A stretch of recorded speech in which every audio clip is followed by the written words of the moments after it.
ఇంత అన్యాయమా రేవంత్ నీ ప్రభుత్వం? ఇంత అన్యాయమా? నీ కొడుకు ఓటేసినా నువ్వు ఉండాలే బాగుంటది అనుకున్నాం కానీ ఇంత అన్యాయమా? కొడుకు రూపాయి పెట్టింది నా కొడుకు తప్ప. నీది న్యాయమా చెప్పు? అవును, రెండుకున్న వాళ్ళకు టైం ఇయ్యా, సొంతం కట్టుకున్న వాళ్ళకు టైం ఇయ్యకు. రెండుకున్నాం కదా మేము, మాకేం తెలుసు ఇది దీంట్లో ఉంది అని? మాకేం తెలుసు? అమాయకుడు నా కొడుకు రూపాయి కష్టపడ్డాడు. నా కోడలు ప్రెగ్నెంట్ ఉంది, ఒక్క 2 నెలలు టైం అడుగుతున్నాం. 5 ఏళ్ళకి ఇప్పుడు నీళ్లు వస్తున్నాయా నా కోడలు? అరే లంజా కొడుకని నా బూతులు మాట్లాడలేదు చేపటికంచి ఇప్పుడు వస్తున్నాయిరా.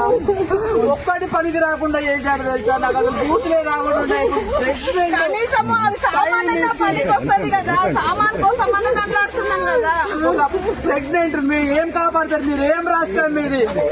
కాపాడడం కోసం చేస్తున్నానని అంటున్నారు.